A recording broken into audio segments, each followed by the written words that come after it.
PMO में बड़ी हलचल, क्या एक साथ लाल बत्ती की तरह खत्म हो जाएगी नेताओं की पेंशन? अगर जवानों की बात मान लेते हैं पीएम मोदी तो भारत का राजनीतिक नक्शा बदल जाएगा। पेंशन पर आपको दिखाने जा रहे हैं ऐसा सच, आप कहेंगे ये तो देश में बेईमान व्यवस्था है। हमारे देश में भावनाओं के आधार पर विरोध होता है और अगर उन भावनाओं को किसी सरकार ने नहीं समझा तो फिर कोई कितना भी ताकतवर हो उसकी कुर्सी हिल सकती है। लेकिन इतिहास पलटकर देखें तो पता चलता है जब जब पीएम मोदी की ओर यॉर्कर बॉल फेंकी गई तब तब उन्होंने छक्का मारकर सबका दिल जीता है। इस वक्त देश में सेना की नई नीति अग्निपथ के विरोध से ज्यादा विरोध नेताओं को मिलने वाली पेंशन का हो रहा है। तो क्या नेताओं को मिलने वाली पेंशन एक झटके में बंद हो सकती है? कुछ व्यवस्था हमारे देश में अपवाद है, जैसे अभिनेत्री रेखा, अमिताभ बच्चन, गोविंदा, सचिन तेंदुलकर, जया बच्चन जैसे सुपरस्टार को भी पेंशन मिल रही है। दूसरी ओर मायावती, मुलायम सिंह यादव, लालू यादव और चिराग पासवान जैसे सफल लोग भी आरक्षण ले रहे हैं। लोग कहते हैं अंधेर नगरी चौपट राजा, जबकि सही मायने में लाइन होनी चाहिए। अंधेर व्यवस्था के कारण जनता का भविष्य चौपट हो रहा है। पहले समझिए पेंशन का बोझ देश पर कितना है, फिर आपको बताते हैं पीएम मोदी पेंशन को लेकर पहले क्या कुछ बोल चुके हैं। साल 2017 में सुप्रीम कोर्ट में सांसदों की पेंशन बंद करने की मांग हुई थी, लेकिन याचिका खारिज हो गई। आरटीआई में खुलासा हुआ 8 साल में करीब 500 करोड़ रुपए सांसदों के पेंशन पर सरकार ने खर्च किया।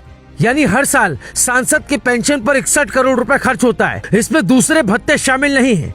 संसद सदस्य वेतन भत्ता और पेंशन अधिनियम 1954 के तहत सांसदों को 25,000 रुपए पेंशन मिलती है। पेंशन की राशि में अगर महंगाई भत्ता और अन्य लाभ जोड़ दिए जाएंगे तो एक पर लाखों का खर्चा आता है। ये हाल तब है जब 70-80% सांसद करोड़पति हैं जो कमाते हजारों हैं लेकिन खर्च करोड़ों जैसे करते हैं। साल 2004 से पहले एक दिन के लिए सांसद बनने पर पेंशन नहीं थी, लेकिन नया नियम जोड़ दिया गया।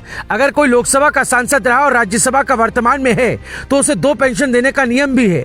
संविधान कहता है कि आप एक साथ 2 डिग्री, 2 नौकरी, 2 लाभ नहीं ले सकते, लेकिन नेता पेंशन लेंगे।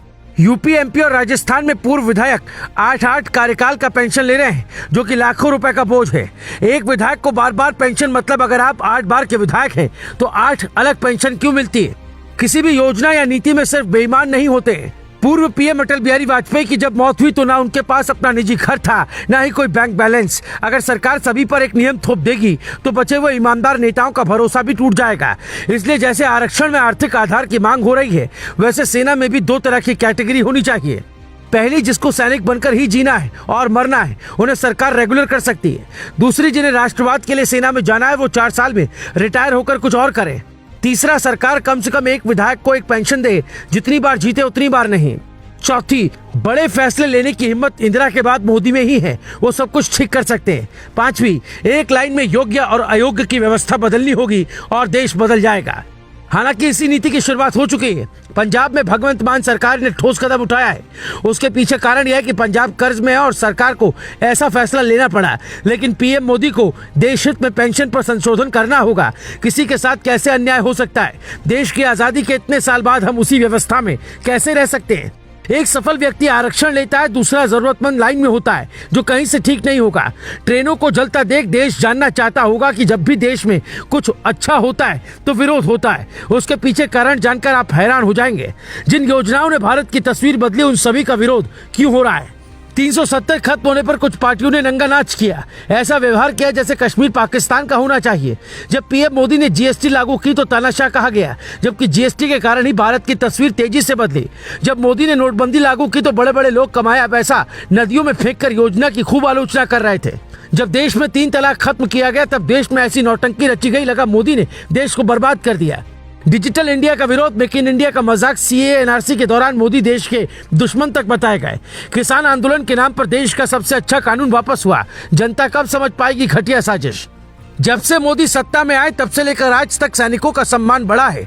खुद वर्दी पहनी, दिवाली और होली सैनिकों के साथ मनाते हैं। फिर एक फैसले से देश के भावी सैनिकों ने मोदी को अपना दुश्मन क्यों मान लिया?